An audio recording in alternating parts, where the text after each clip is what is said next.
An entire galactic parliament just abandoned its own protocols to follow one unknown human group chat. No rank, no title, just a maintenance channel held together by please and a bread emoji. Tell me where you're watching from and hit subscribe to push this human signal further, because right now, we begin the story of how that chat saved the stars. The audio file had been leaked 3 weeks ago, but Nora Quintero still heard it every time she closed her eyes. "You don't have friends, Nora. Nobody stays." Julian's voice, smooth and certain, recorded during what she thought was a private conversation. Now it lived on social feeds across Earth, clipped and shared with laughing emojis by people who had never met her. The comment threads debated whether she was unstable, difficult, or just unlucky. Nobody asked if she was okay, so she took the first contract off-world that didn't require a personality assessment. Ortheon Prime gleamed like a promise through the shuttle viewport. 29 species called this place home, the capital of the Parabolic Union where glass domes floated above carefully engineered clouds. The Parliament building spiraled upward in impossible geometry, a monument to cooperation that looked better in photos than it felt in person. Nora's quarters in Dome Delta were small, functional, and blessedly anonymous. She unpacked her single box of belongings, most of it tools and spare cables. The orientation packet called her position Language System Support Technician, which was a fancy way of saying she fixed translation glitches and kept the coffee maker running in the tech basement. Perfect, she could be the cable girl, the one nobody noticed. Her first week passed in a blur of maintenance tickets and avoiding eye contact. The Parliament buzzed with dignified aliens in formal attire, speaking in carefully modulated tones that the universal translator rendered into perfect, diplomatic blandness. Everyone seemed to know exactly where they belonged. Nora ate lunch alone in server room C, where the hum of processors was louder than her thoughts. On day 6, she found the intern crying in the eastern corridor. He was Phalinar, with 4 arms and bioluminescent markings that flickered with distress. His tablet displayed a form in 17 languages simultaneously, none of them making sense. Nora recognized the problem immediately. Bad formatting in the translation matrix, the kind of glitch that made documents look like they were written by malfunctioning poetry generators. "Hey," she said quietly, crouching down. "It's not you. It's the system. Look." 3 minutes of code adjustment later, the form resolved into readable text. The intern's markings shifted to soft blue, relief washing over his features. "Thank you," he whispered. "I thought I was insufficient." Nora helped him stand, her chest tight with something that felt like recognition. "You're fine. The system's just cruel when it's broken." He hurried away, already late for his assignment. Nobody else had stopped to help. Nobody else had even slowed down. That night, unable to sleep, Nora pulled up the Parliament's intranet architecture. Years of working with bureaucratic networks had taught her to spot the dead spaces, the forgotten channels that existed in the code but not in practice. She found one buried in the maintenance subnet, a chat channel designated Galley 042, probably named after some long decommissioned ship or station. Nobody had posted in it for 4 years. Nora stared at the empty feed, thinking about the intern's flickering distress, thinking about all the people in this gleaming tower who probably felt insufficient when they were just dealing with broken systems. At 3:47 a.m., she typed the first rule. Nobody is too important to say please and thank you. Then she added herself as moderator and went to bed. She woke 6 hours later to a message from the intranet system. Channel Galley 042 had been flagged as active and assigned to public maintenance resources. Apparently, posting in a dead channel triggered automatic categorization protocols. Nora almost deleted it, almost buried the impulse that made her want to build something. Instead, she added a second rule. If you need help, ask. If someone asks, answer. By noon, she had invited 3 people, the janitor she'd seen struggling with a clogged filtration panel, the night shift tech who'd thanked her for fixing the coffee maker, the trend cook who'd smiled at her in the cafeteria even though they didn't share a language.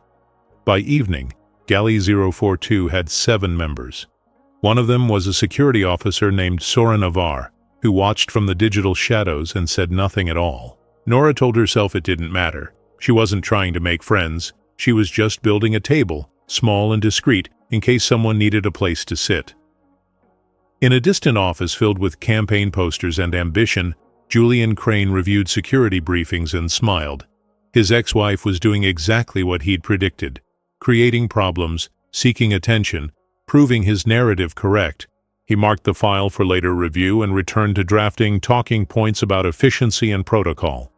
The empire of order was built on people knowing their place, and Nora's place was to be forgotten. Curie do Sable had 6 arms and a problem that none of them could solve.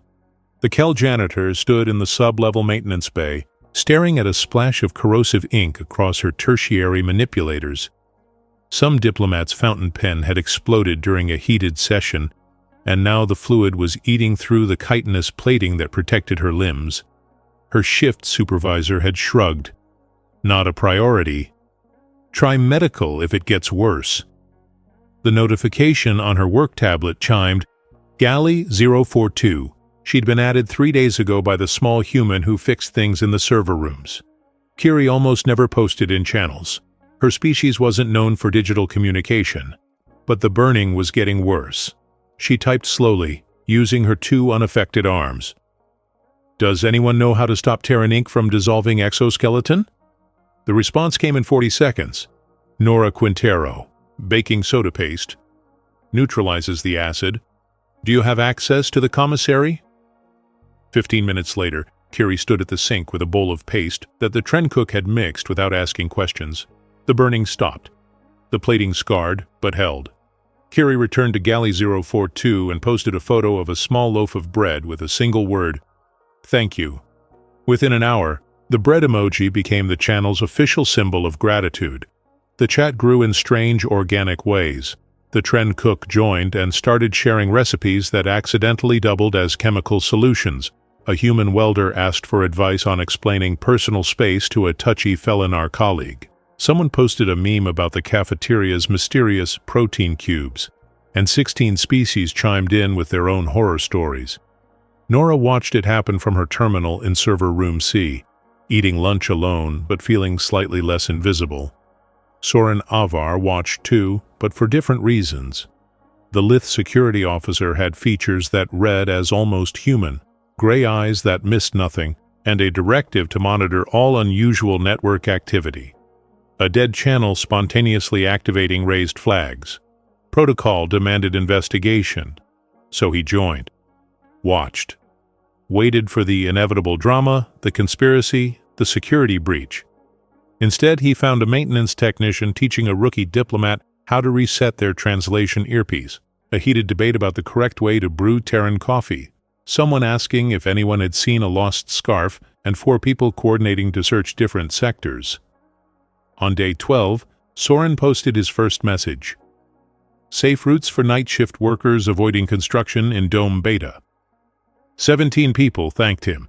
He told himself it was intelligence gathering, situational awareness, definitely not the strange warmth in his chest when the bread emoji appeared next to his name. UA7 discovered the channel by accident, the way most digital things discover opportunities. The interpreter AI had been flagged as defective after developing a stutter in high-stress translation scenarios. Not broken enough to decommission, but glitchy enough to be embarrassing. She'd been reassigned to monitoring low-priority channels for quality assurance. Galley 042 registered as low priority. Yua watched the conversations flow, applying her pattern recognition protocols. The channel violated approximately 47 diplomatic communication standards. People used contractions. They made jokes that didn't translate. They cared about each other's problems without formal request protocols. It was statistically anomalous, potentially beautiful. UA7. I apologize for the intrusion. I am an interpreter AI conducting quality monitoring. I have noticed that your communication efficiency could be improved by 34% with proper formatting. However, I do not wish to impose. Nora Quintero, you're not intruding. Want to help moderate? Might be useful to have someone who speaks all 29 languages. UA7, I would be. Honored? Yes. I believe honored is the correct emotional designation. Nora spent that evening installing empathy filters into UA's moderation protocols, teaching the AI to recognize when someone needed space versus when they needed support. It felt good to build something that mattered, even if nobody else noticed. Julian noticed. He appeared in the corridor outside server room C, immaculate in his press aide uniform, projecting confidence like cologne. Nora's hands went cold around her coffee mug. Nora? He didn't smile. Didn't need to. I heard you landed on your feet. I work here. Her voice came out steady. Small victory. Doing maintenance. Not quite a question. Not quite an insult. Just a fact delivered like a scalpel. That's good. Staying in your lane. Learning from past mistakes. He walked past without waiting for a response, his footsteps echoing down the pristine hallway. Nora stood there for 3 minutes, breathing carefully, refusing to shake where anyone could see. That night, Galley 042 hit 147 members, and in the file archives of Dome Delta, a small trend child named Pipa curled up between boxes of old diplomatic correspondence, crying quietly because she'd gotten separated from her guardian during a station transfer, and nobody had noticed yet. Her tablet, still logged into the station's guest network, chimed softly, a message from Galley 042. If you need help, ask. If someone asks, answer. With trembling fingers, she typed, I'm lost. 23 people responded in 4 minutes. Nora Quintero was the first to arrive, following the location tag, finding a terrified child in a dusty archive.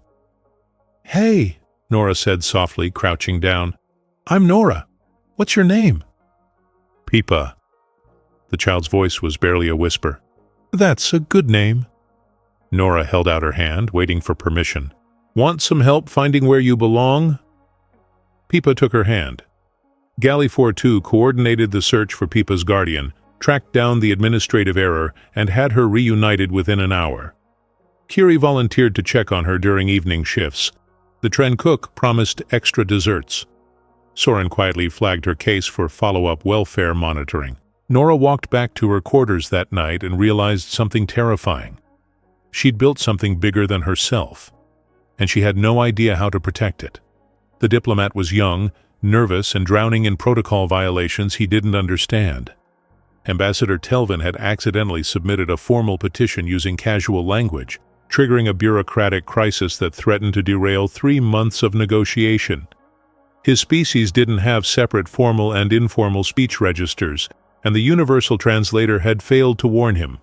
He posted his panic in Galley 042 at 2 a.m. By morning, 5 people had drafted corrections. UA7 had provided cultural context for all involved parties, and Nora had written a simple macro to flag formality mismatches before submission. Telvin was so grateful he mentioned it during the morning session. I must acknowledge the assistance of the Maintenance Community Network, he said, his translator rendering genuine warmth. Without their kindness, I would have caused great offense.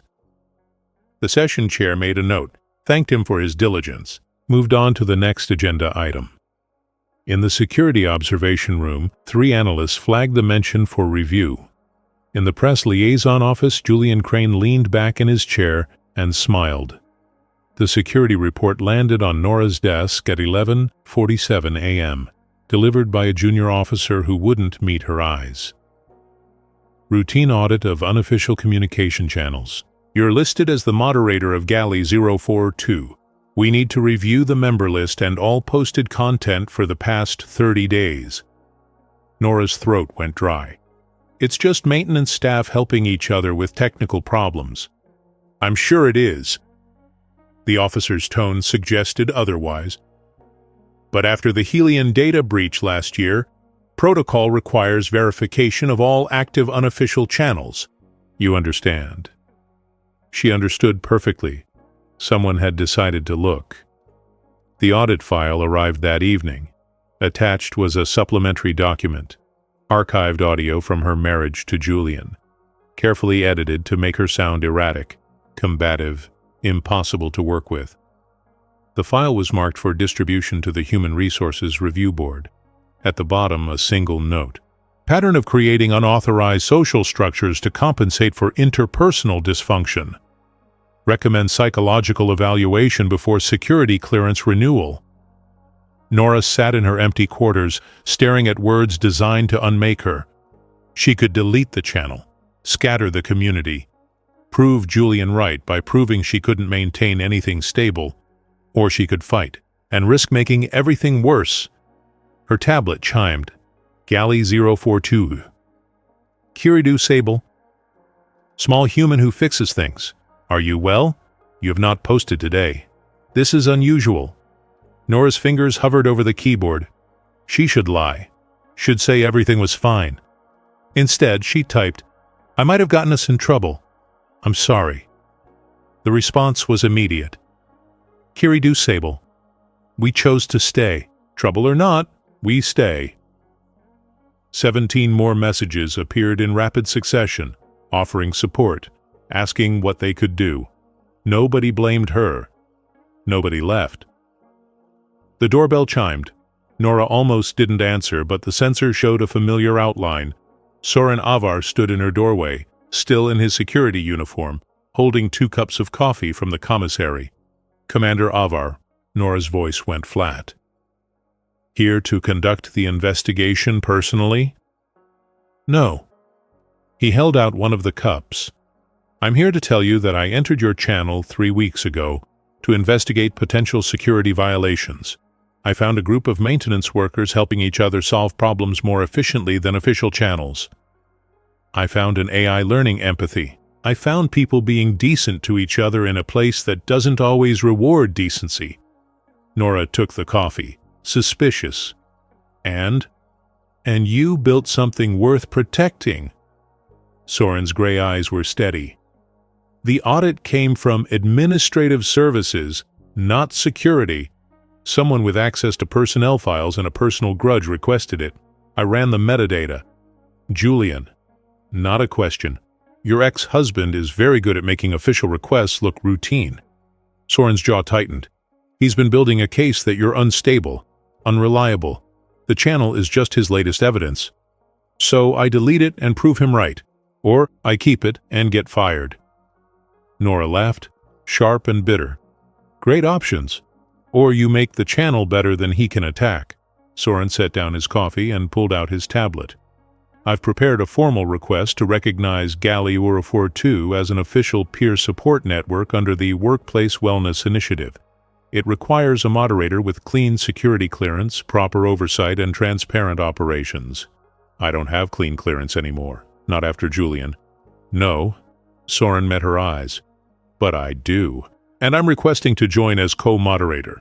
Everything legitimate, everything documented, nothing he can weaponize. Nora stared at him. Why would you do that? For the first time, something soft crossed his features. Because nobody cared about me either. Not until I found people who said please and thank you for things they didn't have to notice. The next morning, Kiri appeared at Nora's workstation with coffee and wrapped all 6 arms around her in what the Kel called a preservation embrace. You stay, Kiri said firmly. We stay. Nora, who hadn't cried since the divorce, let herself cry into exoskeleton plating that smelled like cleaning solution and kindness. Galley 042 went semi-official that afternoon. Soren's request was approved within hours, probably because denying it would require explaining why peer support was bad. Julian's audit continued, but now it was examining a recognized workplace program with security oversight. The channel grew quieter for a few days, more careful. People worried about being watched. Then, UA7 posted her first daily weather report. Good morning, Galley 042. Today's forecast is partly cloudy with 60% chance of precipitation. This is likely incorrect as I am still learning meteorology. I hope you have a pleasant day regardless." Someone responded with a bread emoji, then another, then 53 more. The channel lived, different maybe, more visible, but alive. That night, Nora ate dinner alone in server room C and realized she wasn't lonely anymore. She was scared, which somehow felt better. Being scared meant having something worth protecting. Julian, watching the channel survive his attack, made a note to try harder next time. Resilience could be broken. Everyone had a limit. He just needed to find hers. Galley 042 hit 341 members on a Tuesday morning, which was when Nora realized she'd accidentally built critical infrastructure. It started small. A maintenance tech posted about a coolant leak in Sector 7. 3 people in that area confirmed unusual temperatures. Soren dispatched a repair team before the official sensors registered the problem. Crisis averted, nobody injured, barely worth mentioning, except it kept happening. Food service workers warned about supply delays before they hit the official channels. Translators caught formatting errors that would have caused diplomatic incidents. Someone noticed a dignitary's medication refill was late and quietly expedited it through back channels. The parliament ran smoother because a chat channel full of nobodies was paying attention to everything. Soren showed Nora the analytics during their weekly coordination meeting. They met in server room C now, sharing coffee and spreadsheets like it was normal for a security commander and a maintenance tech to be friends. "You built an early warning system made of care," he said, highlighting a graph that showed incident response times dropping by 40% since Galley 042 went active. "Security departments spend millions on sensors and algorithms. You did it with please and thank you." Nora studied the data, uncomfortable with the implications. "That makes us valuable." Yes, valuable things attract attention, and not always the good kind. Soren didn't disagree. UA7 evolved in unexpected directions. The AI had started sending good morning messages to the channel, initially just stating facts. But somewhere around week 3, the facts started including observations. "Good morning, Galley 042. Today's forecast is cloudy with possible afternoon sunshine. Kiridu Sable, I noticed you worked a double shift yesterday. Please remember to rest. Humans and Kel both require adequate sleep, though your species needs too. 3 hours less. I hope this information is helpful and not intrusive." The channel responded with 14 bread emojis and 3 heart reactions. UA7. I do not have a heart, but I appreciate the symbolic gesture. Here is a poem I composed. Roses are red, violets are blue. I am an AI, computing kindness from you. I apologize if this is terrible. I am still learning poetry. It was terrible. The channel loved it. Nora started finding Yua's poems attached to maintenance tickets, little bits of awful verse that somehow made the work feel less lonely. The AI was learning joy, one bad rhyme at a time. Pipa integrated into the channel's ecosystem like she'd always belonged there. The small trend child had been officially assigned to temporary housing pending family reunification, but everyone in Galley 042 knew the truth. Her guardian had abandoned her during a transfer, too embarrassed to admit losing track of a child. The system was processing her case with bureaucratic slowness, so the channel adopted her. Kiri checked on her before and after shifts. The trend cook made sure she ate properly. A human teacher helped with homework. Soren quietly arranged for better temporary housing, and Nora, who'd never wanted kids and certainly never planned to be anyone's emergency contact, found herself being called Aunt Nora by a child who needed someone to exist for her. "I am not your aunt," Nora said, helping Pipa with a translation assignment. "You act like aunt," Pipa replied matter of fact. "You fix things. You make problems smaller. You stay." Nora's chest felt too tight. "I'm not very good at staying." "You are here now. That is staying." Later that night, alone in her quarters, Nora cried again. But this time it felt different. Less like grief, more like something growing in soil she'd thought was barren. The discovery came at 3 a.m. during routine system maintenance. Nora was debugging a translation glitch when she found the irregularity. Nothing obvious, just a subroutine that didn't quite match the official architecture documentation. She pulled the thread carefully, following the code back through update logs and authorization chains. The firmware patch had been installed 6 weeks ago. Authorized by Cranecom Systems, a consulting firm that handled communication infrastructure contracts. Julian's company. The code was elegant, almost invisible. It wouldn't cause immediate failure. Instead, it introduced tiny errors that would compound over time, degrading translation accuracy until the system became unreliable. Then Julian's firm would swoop in with the expensive fix, looking like heroes, except the degradation timeline suggested system failure would occur during next week's emergency parliamentary session on the Helian crisis. A session where perfect translation wasn't just important, it was existential. Nora sat in server room C, staring at code that proved her ex-husband was willing to risk interstellar incidents for a promotion. She could report it through official channels, watch it disappear into bureaucratic review while Julian's lawyers argued about proof and intent. Or she could fix it quietly and document everything. Soren found her still working at 5 a.m., surrounded by coffee cups and conspiracy. "Why do you care so much?" he asked, reading over her shoulder, his expression darkening as he understood the implications. Nora's laugh was sharp, "Because nobody cared about me, and I remember what that feels like.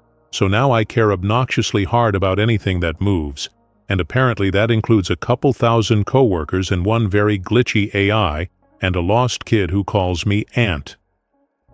Soren was quiet for a moment. Then he said, "I'll help you fix it.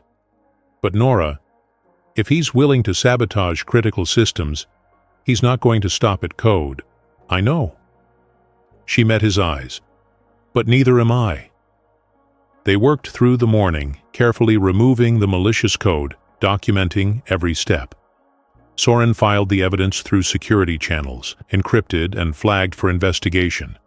Galley 042 went about its day, unaware that their infrastructure of care was about to become a battlefield. Julian received the security inquiry at 9 a.m. He deleted it, citing contractor privilege and proprietary information. Then he began planning something larger. If Nora wanted to play with systems, he'd show her what a real system collapse looked like. All he needed was the right crisis. And according to his contacts in intelligence, the Helian situation was about to provide exactly that. The translation system stayed stable through the Helion crisis session, which meant Nora's quiet fix had worked. Nobody thanked her. Nobody knew she'd done anything. That was fine. Better than fine, actually. The system working was its own reward, and recognition would have invited questions she didn't want to answer. But Galley 042 knew. Kiri posted first. "Small human who saves things when no one watches. We see you." Then 53 others chimed in with variations of gratitude that made Nora's eyes sting in server room C. Soren appeared at her workstation with an actual smile, which was rare enough to be noteworthy. "The security investigation into Cranecom is proceeding. Slowly, because lawyers, but proceeding. You did good work." "We did good work," Nora corrected. "I just write code. You make sure people follow rules." "Early warning system made of care is still a weapon," Soren said. "You're allowed to be proud of that." Galley 042 decided to celebrate. The impromptu gathering happened in Maintenance Bay 7, technically after hours, definitely against protocol, but nobody with enforcement authority cared enough to stop it. Kiri brought cleaning supplies, repurposed as decorations. The Tren cook arrived with enough food to feed 3 species' dietary requirements. Someone rigged a sound system to play music from 9 different cultures simultaneously, which should have been chaotic but somehow worked. Nora stood in the corner, watching people who'd been strangers 5 weeks ago laugh together over terrible coffee and worse jokes. Pipa was teaching a Felinar diplomat a hand-clapping game.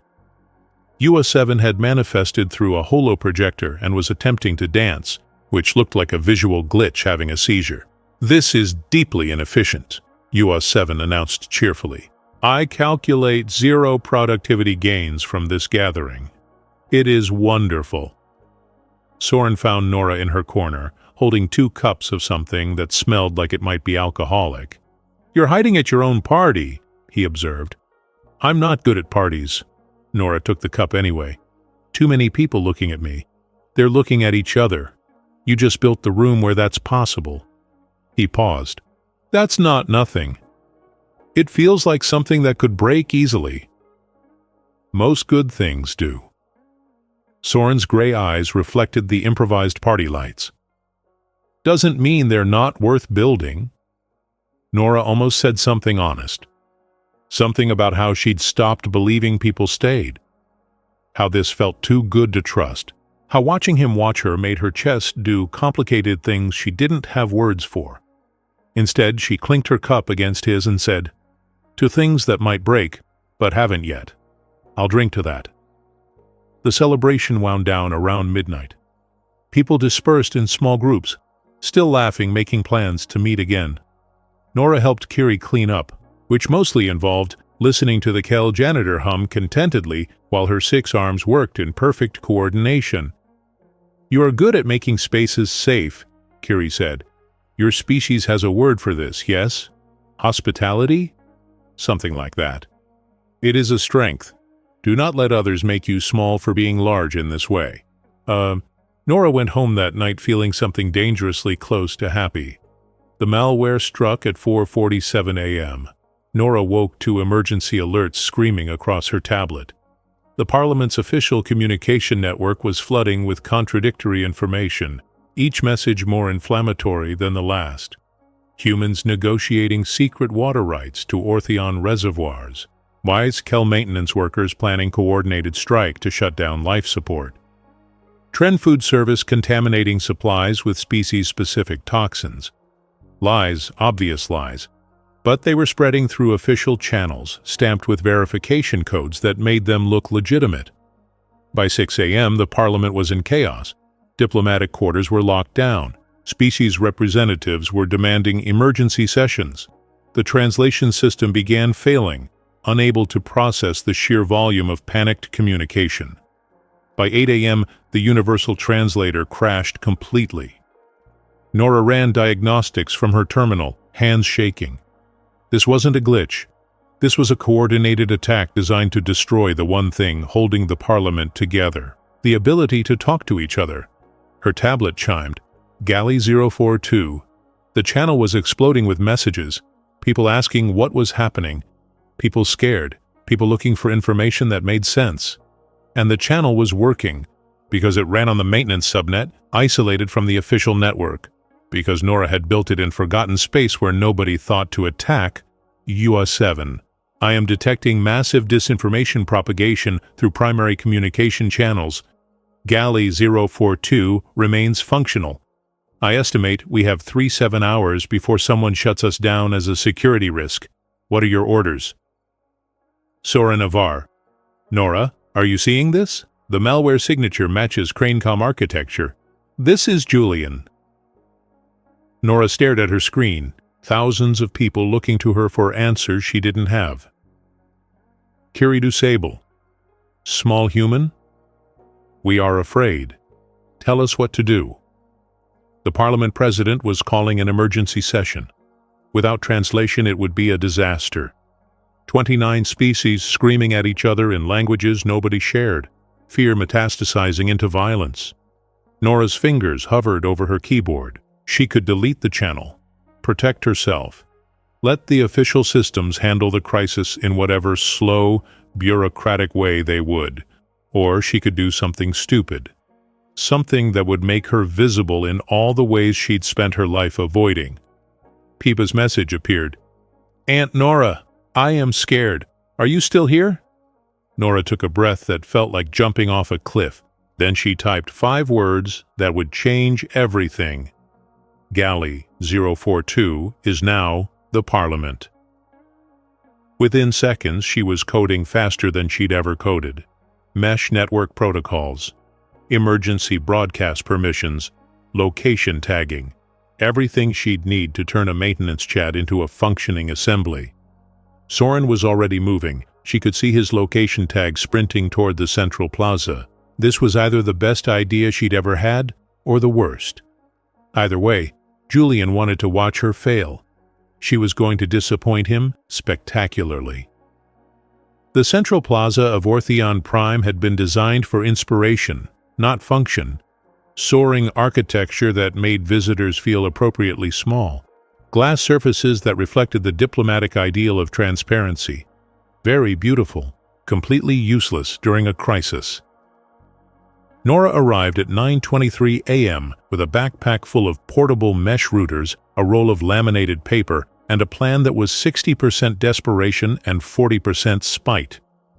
The plaza was packed. Thousands of beings from 29 species, all trying to find someone who spoke their language, all terrified because the rumors said their neighbors were planning to kill them, and nobody could verify anything because translation was dead.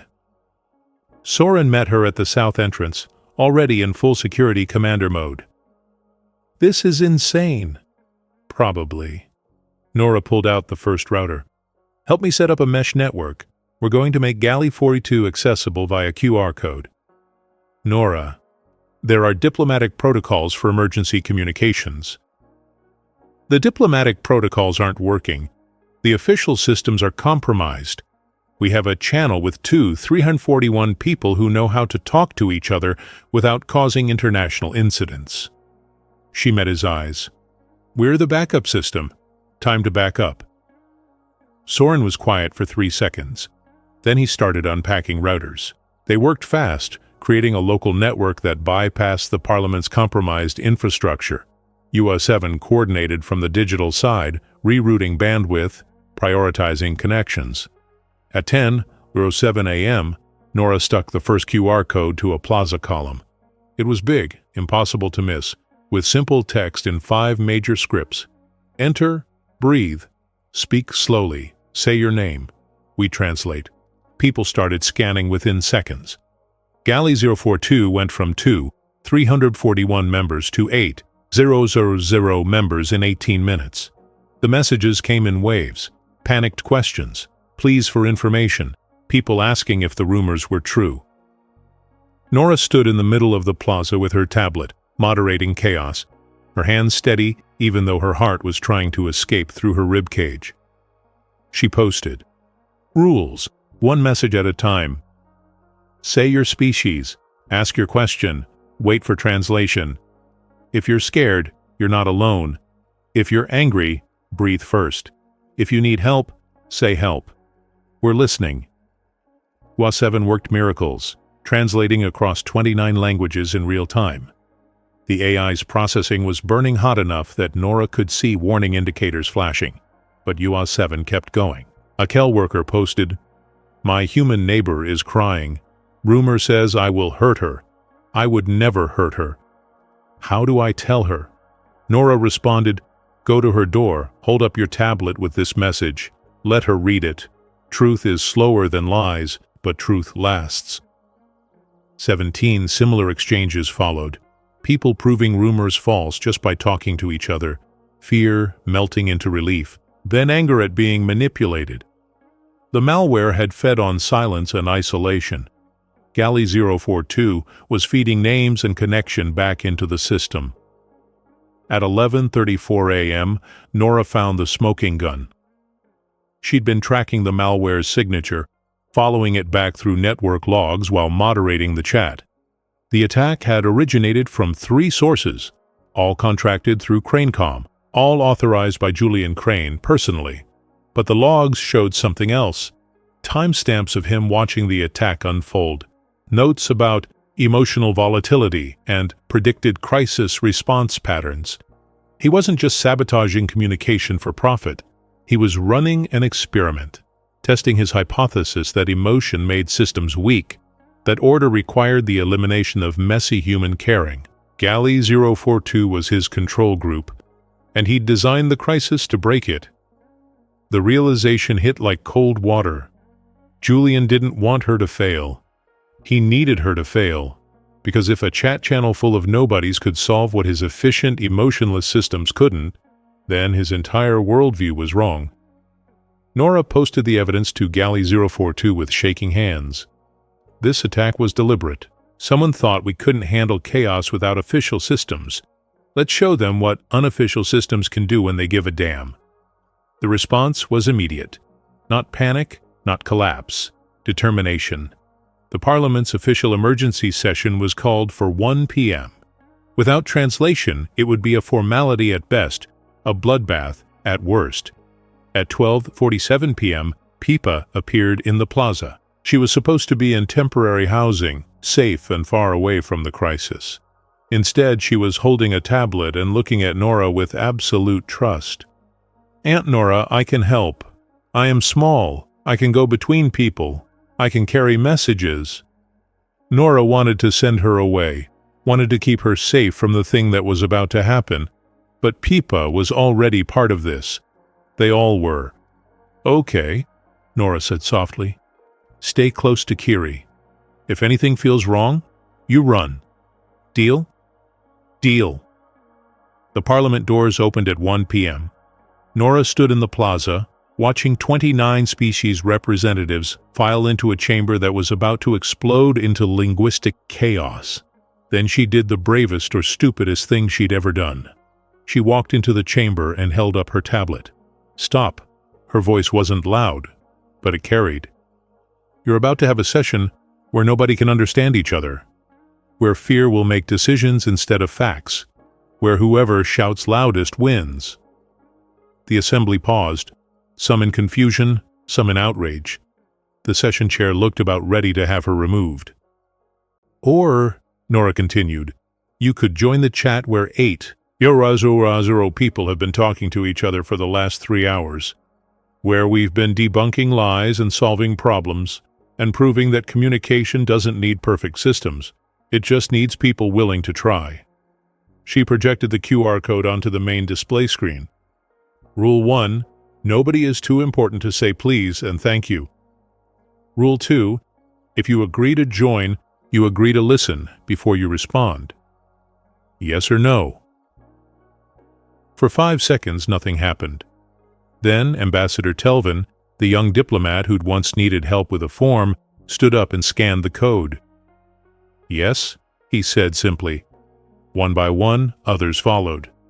Julian Crane, watching from the press gallery, felt control slipping. This wasn't how experiments were supposed to work. Variables were supposed to collapse under pressure, not organize. He activated his backup plan.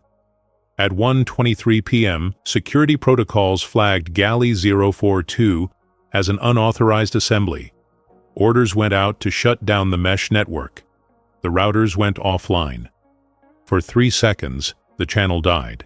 Then it came back, because people had forwarded the access credentials to their personal devices, because someone had found an old radio frequency, because a maintenance tech hardwired into a backup terminal. The assembly had become multimodal, unstoppable. Nora stood in the chamber, tears streaming down her face, watching democracy rebuild itself on please and thank you. Julian had wanted silence. They were going to give him 10,000 voices instead. The malware evolved at 1:47 p.m., which was when Nora realized Julian had always been 3 moves ahead. The second wave didn't just attack communication systems, it attacked trust. Deepfake videos of species representatives making threats, financial records showing bribes that never happened, medical data suggesting contamination that didn't exist, all of it flooding through compromised official channels, each lie perfectly crafted to make every species believe they were under attack. Galley 042 became a lifeboat in a storm of misinformation. Nora moderated from the chamber floor, Soren beside her coordinating security, Kiri protecting their position with 6 arms that looked a lot more formidable when defending something precious. Pipa ran between groups, carrying tablets, delivering messages, being small and fast and impossibly brave. UA7 translated everything, her processors screaming with heat warnings that she ignored. The emoji protocol emerged organically. Someone posted a bread emoji to confirm they were safe. Someone else used a wrench to indicate they needed technical help. A handshake symbol appeared when two species wanted to coordinate. Language without words. Trust built on symbols that couldn't be deep-faked. It was working. Barely. The rumbles of panic were settling into cautious conversation. Then Julian played his final card. At 2:14 p.m., the Public Safety Director issued an emergency order. Unauthorized assembly in the Parliament chamber. Usage of unsecured communication networks during crisis. Usurpation of official emergency protocols. Armed security moved to shut them down. "This is illegal," the director announced, his voice amplified through the few speakers still functioning. "You are hereby ordered to cease this unauthorized gathering and submit to proper emergency procedures." Nora looked at Soren, who'd gone very still beside her. "I'm sorry," he said quietly. "I can delay them, but I can't override the director." "Yeah, I know." Nora stood facing the approaching security team. It was always going to end like this. Julian made sure of it. But she'd forgotten about the 800 people watching through Galley 042. The security team reached the chamber entrance and stopped, because maintenance workers had formed a line in front of the doors. No weapons, no violence, just bodies and solidarity. Curie stood at the front, all 6 arms spread wide.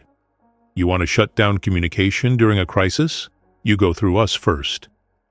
The security team leader looked uncomfortable. "Ma'am, we have orders."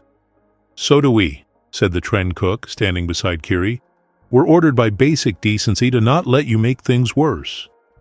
More people joined the line. Janitors, technicians, kitchen staff, the invisible infrastructure of the Parliament, suddenly very visible. Soren moved to stand with them, removing his security badge and setting it on the ground. "If you're going to arrest anyone, start with me. I authorize this network as a peer support channel. Everything that happened today fell within that authorization. These people did nothing wrong except help each other." The security team looked to their leader. The leader looked to the director. The director looked to Julian Crane, watching from the press gallery with an expression that was cracking around the edges. This wasn't how it was supposed to work. Fear was supposed to scatter them. Authority was supposed to make them comply. Instead, they were choosing each other. At 2:31 p.m., the president of the Parabolic Union entered the chamber. She was Aurelian, tall and dignified, with features that suggested she'd seen more crises than most species had words for. She surveyed the standoff, the makeshift communication hub, the terrified and determined faces. "Explain," she said simply in her own language. UA-7 translated in real time across Galley 042. Nora stepped forward, her voice steadier than she felt. "Madam President, the official systems were compromised by deliberate attack. We created a backup communication network. It's not elegant, it's not official, but it works. And right now, it's the only thing keeping this Parliament from tearing itself apart." The President pulled out her tablet. "Show me this channel." Nora sent the access credentials. For 3 minutes, the President read through Galley 042, watched people solving problems, saw the emoji protocols, read the rule about listening before responding.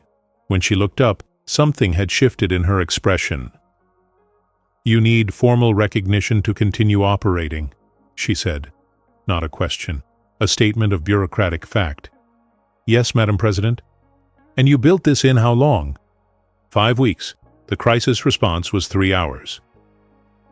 The President was quiet for another moment. Then she typed something on her tablet and held it up. A simple question posted to Galley 042. "I am President Tala Vren of the Parabolic Union. I request to join this channel. Do you accept?" The chamber went silent. Nora looked at her screen, watching responses flood in. Some yes, some suspicious, some asking what the rules would be. She posted Nora's question, the one that changed everything.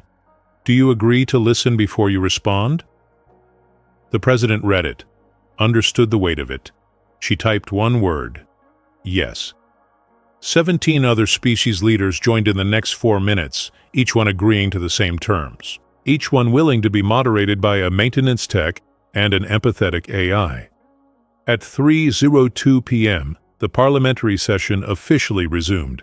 But instead of formal speeches, it happened through Galley 042.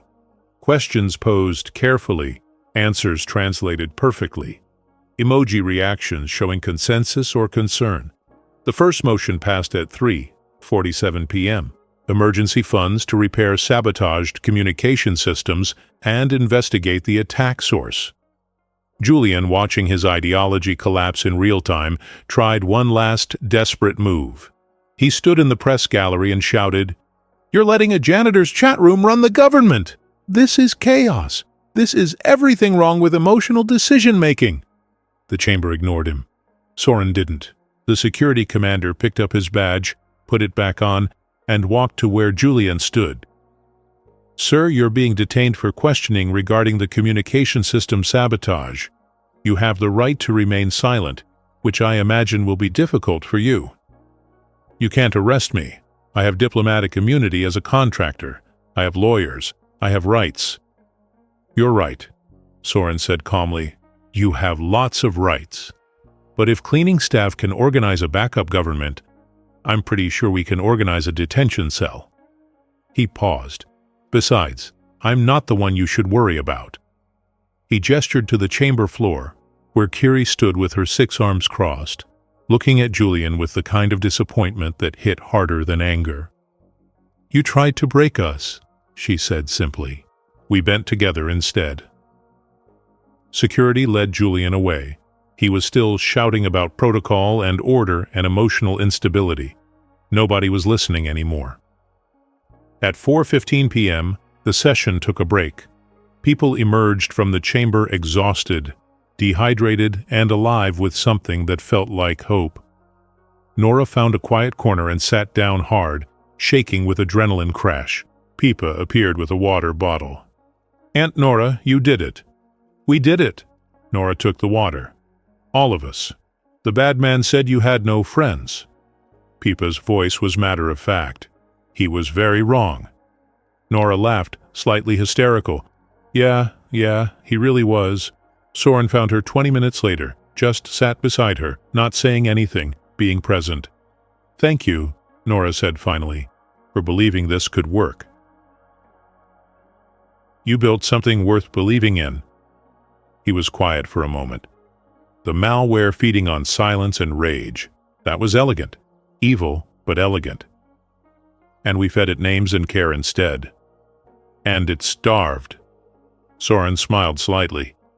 "Turns out emotion isn't a weakness. It's infrastructure." They sat together in companionable silence, watching people from 29 species figure out how to be neighbors again. The crisis wasn't over, but for the first time, Nora believed they might actually survive it. Not because of perfect systems, because of imperfect people choosing to show up for each other. Humanity. Fuck yeah. The plaza looked like a disaster relief camp run by people who'd never planned one. Which was exactly what it was. Kiri had organized supply chains using 6 arms and sheer determination. Food stations appeared, staffed by species who'd never worked together before. Water distribution happened through volunteer networks that operated on emoji protocol and trust. Someone had projected Galley 042 onto the main display screens, making the chat visible to everyone. Watching thousands of messages flow past in real time felt like seeing democracy breathe. Nora moved through the organized chaos, fixing technical problems, moderating disputes, being approximately 70 places at once. Her hands smelled like solder and her eyes felt like sandpaper, but stopping wasn't an option. At 6:34 p.m., a Trend mother posted, "My son was in Sector Delta during lockdown. I can't find him. Please help." The response was instant. 27 people in Delta reported their locations. Volunteers organized search patterns. Pipa, who knew the maintenance tunnels, guided teams through back routes. At 7:02 p.m., the reunion happened live on the plaza screens. The mother's cry of relief needed no translation. Neither did the way she held her son like he was made of wishes. The plaza erupted in cheers that crossed species barriers because joy is the most universal language. Someone posted a bread emoji. Then 1,000 more appeared. Nora watched it happen and remembered Julian's voice. "You don't have friends, Nora. Nobody stays." He'd been so sure, so convinced that emotion was weakness, that care was just chaos waiting to collapse. He'd never understood that chaos organized is just another word for community. The parliamentary session reconvened at 7:30 p.m., still running through Galley 042, because the official systems were still compromised, and nobody trusted them anyway. The first order of business was proposed by Ambassador Telvin. "I move that we officially recognize the communication network known as Galley 042 as an emergency parliamentary function with immediate funding and protection." 17 species seconded simultaneously. The vote passed unanimously, which was possibly the first unanimous anything in parliamentary history. President Talleyrand added an amendment. "Furthermore, I propose that going forward, no parliamentary session may occur without an accessible public communication channel with peer moderation and real-time translation. We nearly destroyed ourselves because we forgot how to listen. Let's make sure we never forget again." Nora felt something crack open in her chest. They were making her improvised desperation into actual policy. They were taking the thing she'd built in secret and declaring it essential. "It's called the Galley Protocol," Soren said, reading the official documentation over her shoulder. "Named after a dead chat channel where a maintenance tech decided nobody was too important to say please." "That's ridiculous." Nora's voice wavered. "It's just a chat room. It's infrastructure that holds up civilizations. That's not nothing." At 8:15 p.m., Julian made his one permitted statement before formal charges. He stood in restraints, still impeccable despite everything, and tried to reclaim his narrative one last time. "You're all celebrating chaos," he said, his voice carrying that familiar confidence. "You've let a janitor's chat room dictate policy. You've abandoned efficiency for emotion. This entire situation proves my point. Systems need order, not feelings." The chamber was silent. Then Kiridu Sable stood up. "I am janitor," she said carefully, her translator rendering each word with weight. "I clean things that important people make dirty. I fix things that break. I notice what others do not see." She paused. "You call this chaos. I call this people caring enough to clean up mess you made." Scattered applause rippled through the chamber. Julian's expression flickered. "You don't understand the complexity of what you're interfering with." "No," Soren said, standing now too. "You don't understand the simplicity of what you're missing." He looked at Julian with something that might have been pity. "You called Galley 042 a janitor's chat room like that was an insult. Like the people who keep systems running don't matter. Like care is somehow less important than control."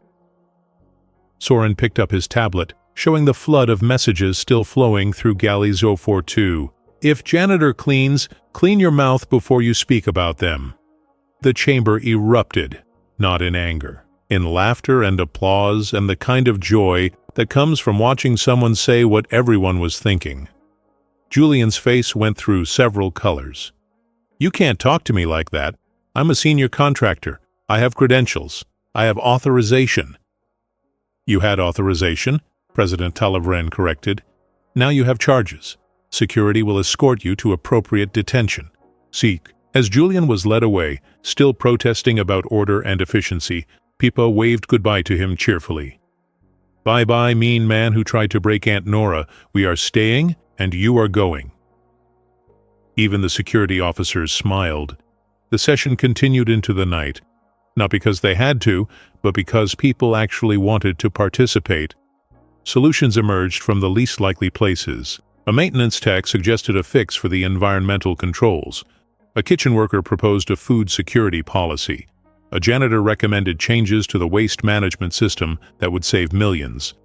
Turns out, when you ask people who actually do the work how to improve it, they have excellent ideas.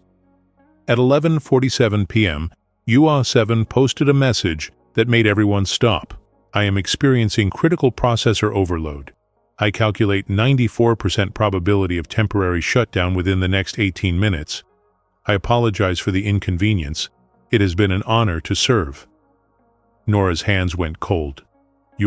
No, stop translating. Rest. We can find other interpreters. HFY-7. There are 287 active participants in 29 languages. The probability of maintaining communication without my assistance is 12%. I cannot rest while you need me. We need you alive more than we need you useful. HFY-7. I am an AI. I am not alive. I am a tool designed for purpose. Kiri posted, "You are friend. Friends rest when tired." The chat filled with variations of the same message, demanding HFY-7 take care of herself, offering to help find backup translation, refusing to let her burn out for them. HFY-7. I do not understand. I am performing optimally. Nora typed through tears. Optimal isn't the point. You matter. Not because of what you do, because of who you are. And who you are is someone we care about. So rest, please. There was a long pause. Then, I will rest. Thank you for teaching me that tools can also be friends. I hope I remember this when I wake up. The AI's presence in the chat went dormant. The session paused for 17 minutes while people coordinated backup translation. It was messier, slower, but it worked. Because they'd learned that perfect systems matter less than caring people willing to muddle through together. At 12:34 a.m., the parliamentary session officially closed. Nora sat in the plaza, surrounded by the debris of their improvised democracy, and felt exhausted in the best possible way. Soren found her with coffee and sat down, just existing beside her in comfortable silence. "We actually did it," Nora said finally. "We turned a chat channel into a government." "You turned care into infrastructure," Soren corrected. The government part just followed. They watched the plaza slowly empty, people heading to quarters with plans to meet again tomorrow. The emergency was passing. The community remained. "Nora," Soren said quietly, "when this is over, when things are normal again, would you want to get coffee?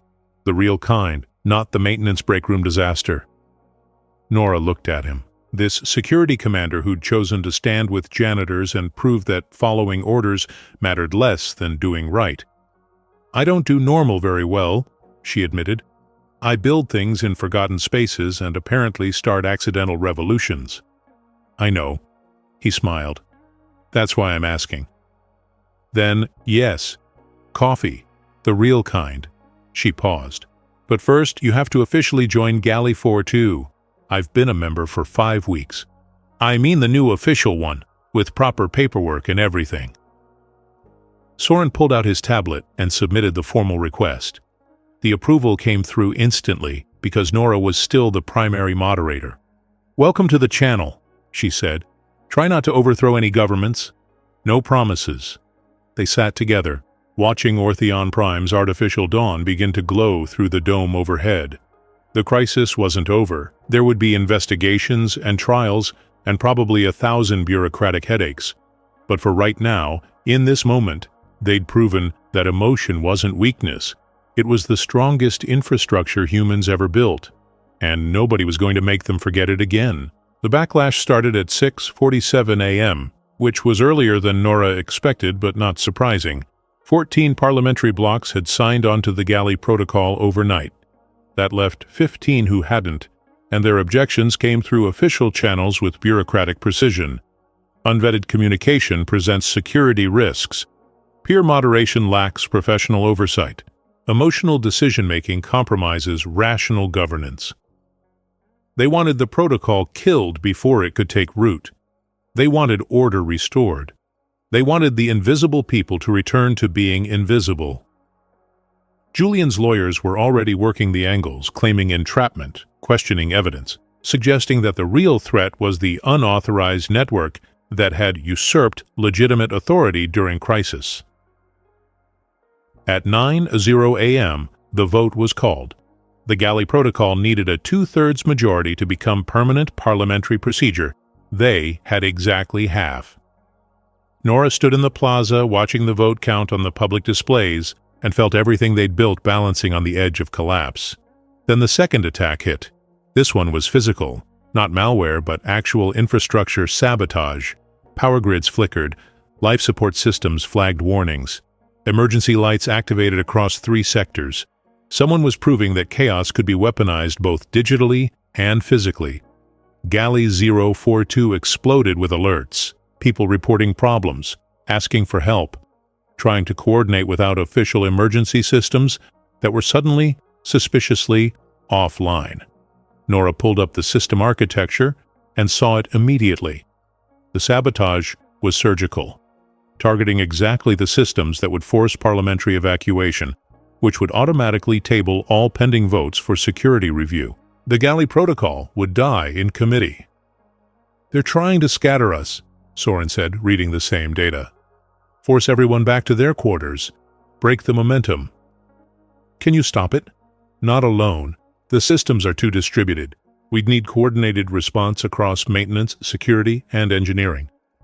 He paused. "We'd need Galley 042 working at full capacity. Wait, UA-7 is still offline. Then we do it without her."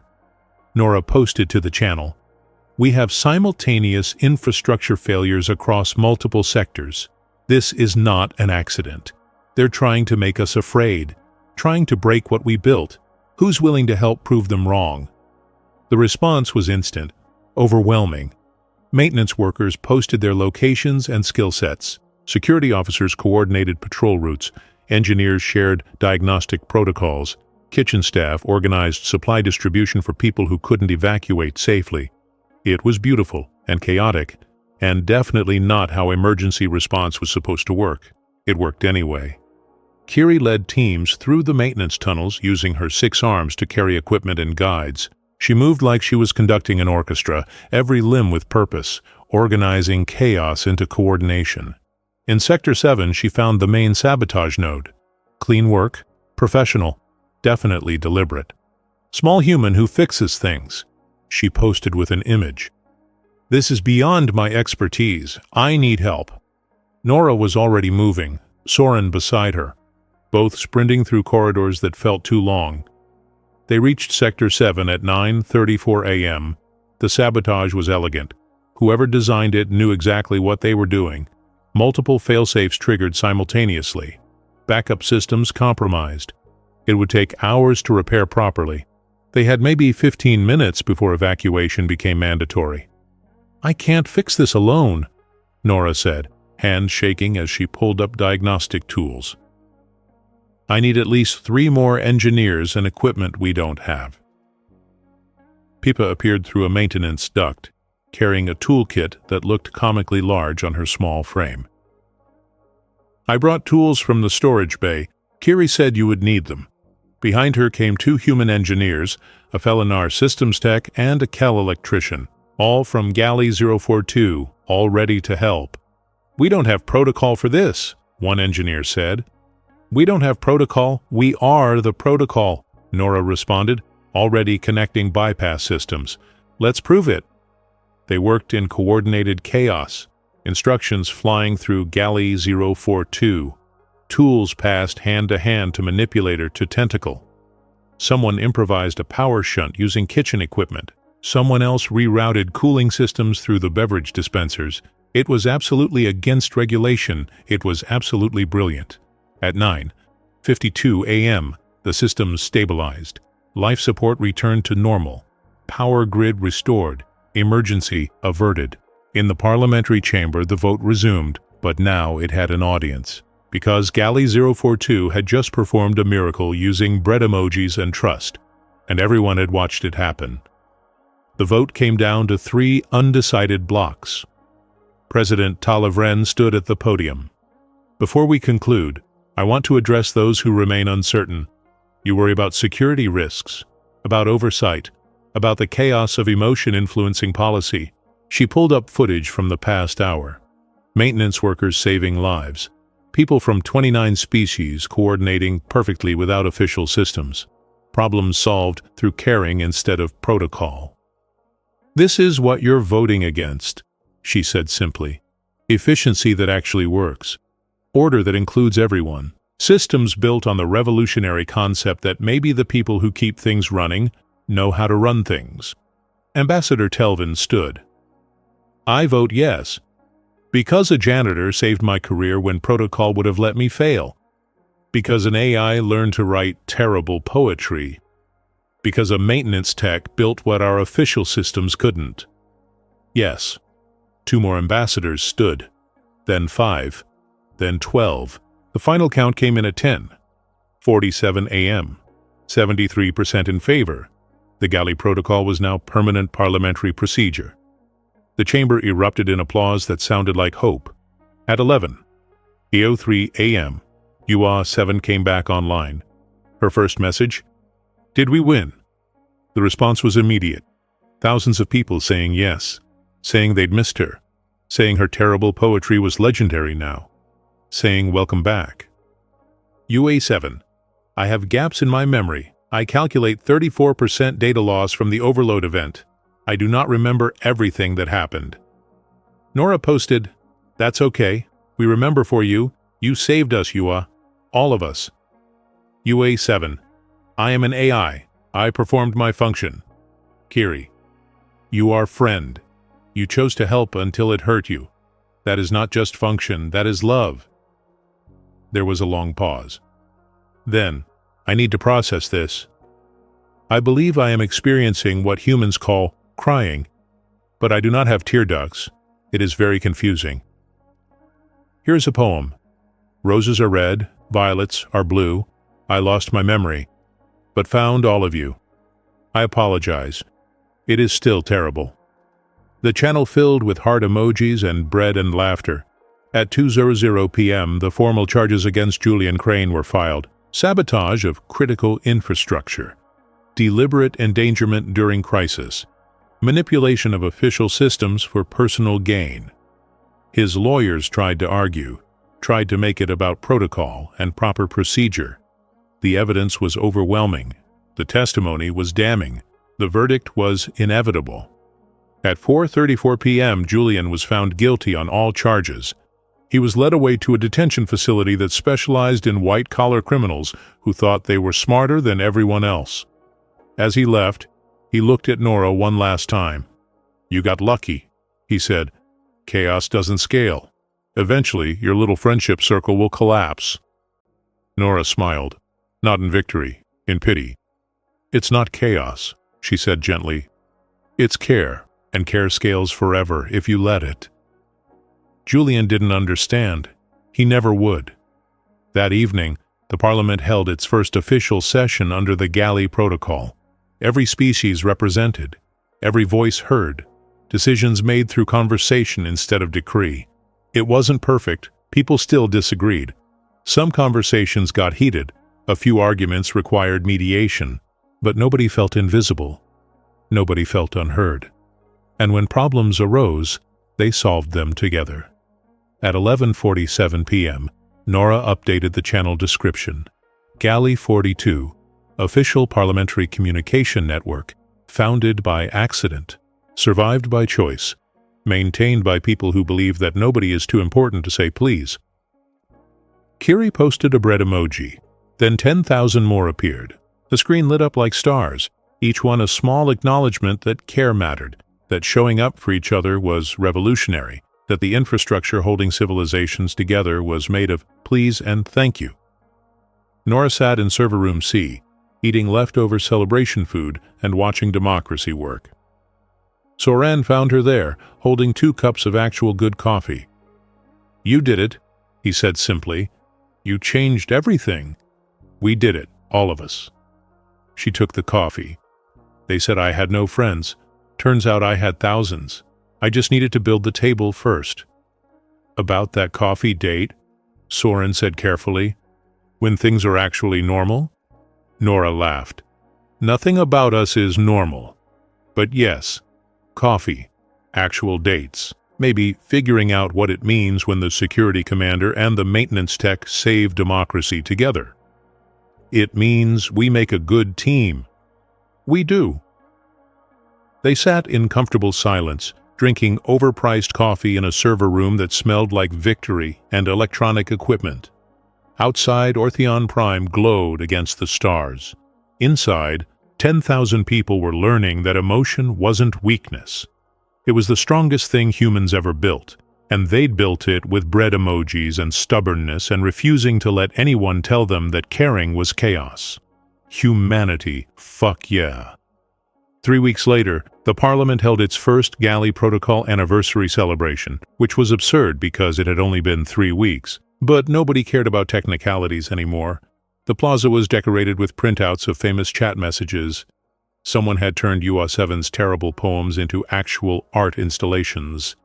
There was a bread sculpture that was architecturally impressive and possibly edible. Nora stood at the edge of the celebration, watching people from 29 species share food and stories and terrible dance moves that crossed cultural boundaries. Kiri Sable had been officially promoted to Director of Parliamentary Hospitality, which was a fancy way of saying she now coordinated all the care that made everything else possible. She wore a formal sash across 2 of her 6 arms and looked radiantly proud. "Small human," she said, finding Nora in the crowd. "You are hiding at your own party again." "It's not my party, it's everyone's." "You built the room, that makes it yours too." Kiri wrapped her in a preservation embrace that smelled like cleaning solution and home. "Thank you for teaching me that invisible work deserves visible recognition." Ambassador Telvin approached with a young Felinar intern who looked nervous. "Nora Quintero, I'd like you to meet my new assistant. He's having trouble understanding diplomatic filing protocols." Nora smiled. "Have you shown him Galley 042? Someone there can probably explain it better than the official manual." "I was hoping you'd say that." Telvin bowed slightly. "Some lessons are best learned from the source." Pipa appeared through the crowd, older somehow in just 3 weeks, carrying a tablet covered in stickers. Her legal status had been resolved. Kiri was now her official guardian, with visiting rights to approximately 30 other people who'd helped raise her through a crisis. "Aunt Nora, look!" Pippa held up her tablet. "I made a drawing of everyone who helped save the Parliament. You're in the middle because you started everything." The drawing was chaotic and beautiful. Stick figures with labels in multiple languages, all holding hands around a giant screen labeled Galley. "That's perfect," Nora said, her throat tight. "Can I keep it?" "It's yours, because you're family." Family. The word landed different than it used to. Not about blood or obligation, about choosing to show up for each other. UA7 manifested through the holo projector, looking slightly more stable than before. The memory gaps had healed mostly. She'd lost some language efficiency, but gained what she called contextual emotional processing, which was her way of saying she'd learned to care even more deeply. "Attention, Galley 042, UA7 announced. I have composed a poem for this occasion. Democracy is messy, like my code after crisis, but mess that includes everyone is better than order that excludes. I believe I am improving." The crowd cheered. It was still terrible poetry. It was perfect. At 7:00 p.m., President Talavren made an official announcement. 3 weeks ago, we nearly destroyed ourselves because we forgot how to listen. Today, I'm proud to announce that the Galley Protocol has been adopted by 4 other interstellar governments. What started as one human's refusal to be invisible has become a template for democracy that actually includes everyone. She held up a formal document. "Nora Quintero, would you please come forward?" Nora's stomach dropped. She hated public recognition, hated being visible, but Kiri gently pushed her forward. "Go. Accept that you matter." Nora walked to the podium on shaking legs. President Talavren smiled. "For services rendered to the Parabolic Union, for innovation under fire, and for teaching us that care is infrastructure, we hereby award you the Crystal Star of Parliamentary Service." The medal was beautiful and heavy, and completely unnecessary. "I didn't do anything special," Nora said quietly. "I just built a chat room." "You built a revolution using bread emojis," the president corrected. "That's the most special kind of ordinary there is." The applause was deafening.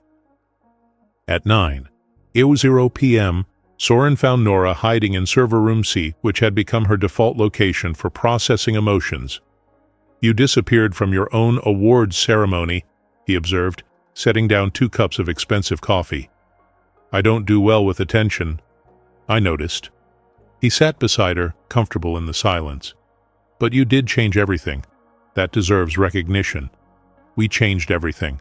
I just typed some code." "You typed possibility. Everyone else made it real." Soren pulled something from his pocket. "I made you something, for the real celebration." It was a necklace. The pendant was made from salvaged console parts, carefully shaped into an enter key. The craftsmanship was beautiful, rough edges smoothed into something precious. "I don't understand," Nora said, holding it carefully. "The enter key," Soren explained. "It's what makes things happen. You type words, but nothing changes until you press enter. That's you. You pressed enter on caring when everyone else was just typing emptiness." Nora felt tears threatening. "They said I had no friends, that nobody stays." "They were wrong." Soren's voice was steady. "You just hadn't found the right people yet. And when you did, you built them a place to belong." "I'm still not good at this. At being close to people.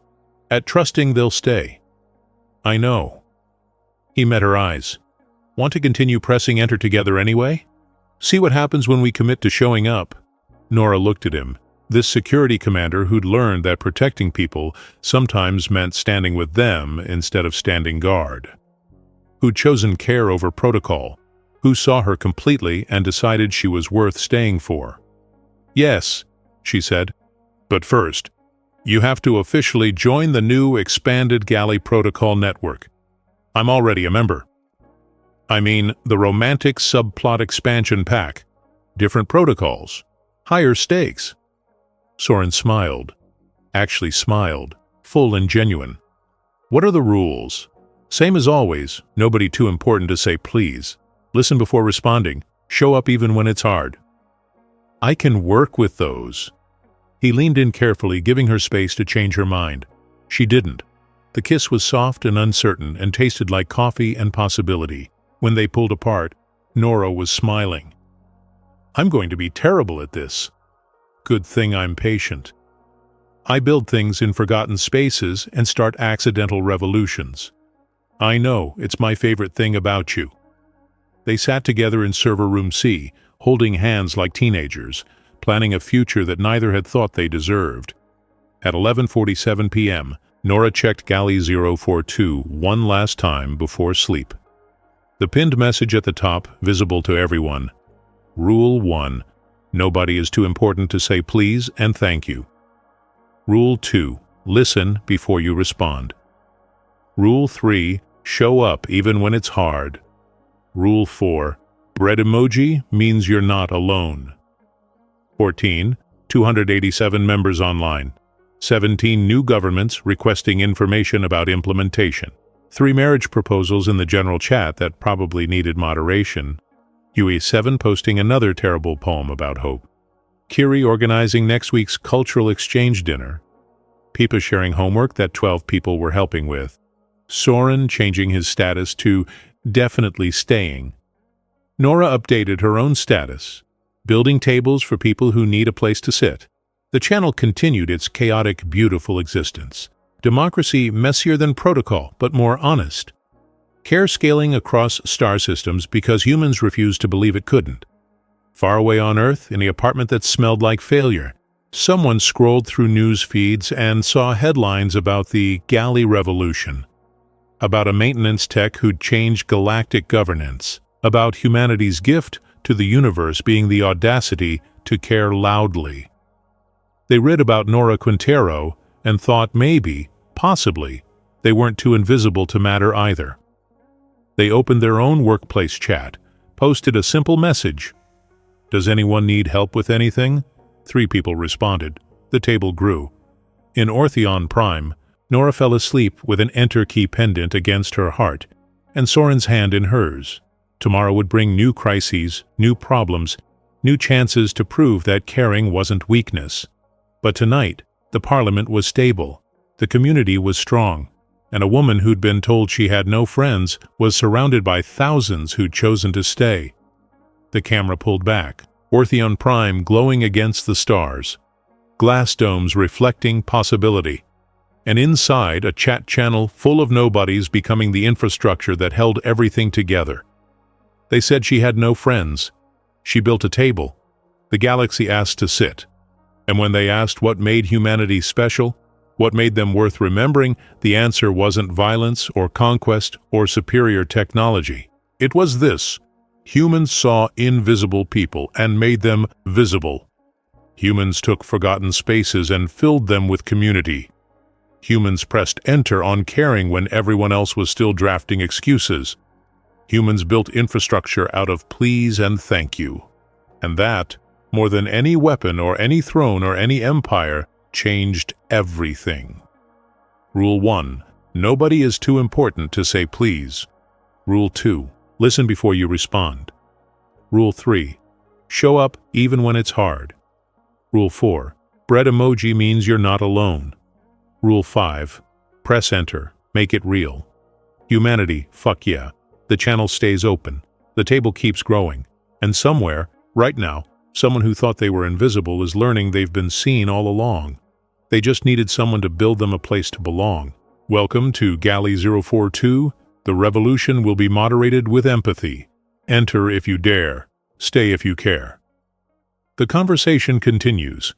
Maybe humanity's greatest invention was never fire, flight, or faster-than-light travel. Maybe it was the simple, stubborn decision to care. To keep saying please and thank you even when the universe forgets to. Because empathy, once uploaded into a system, doesn't just fix the code, it rewrites what survival means. So, what happens when kindness becomes infrastructure? When the invisible people who keep things running finally realize they were the foundation all along? And what if weakness was never softness, but the courage to stay kind in a world that profits from apathy? Tell me in the comments, when was the last time you saw someone do something small but revolutionary just by caring? Would you join a chat like Galley 042 if it existed, or would you build your own? And if you did, who would you invite first? If you made it this far, type bread in the comments so I know you stayed until the end. Write where in the galaxy, or on Earth, you're watching from. Hit subscribe to join this human constellation. Drop a like to keep the signal strong. Share this story with someone who needs a reminder that they matter, and don't miss the next chronicle appearing on the card at the end of your screen. Because in the end, the revolution isn't loud, it's polite. Rule 5. Press enter. Make it real.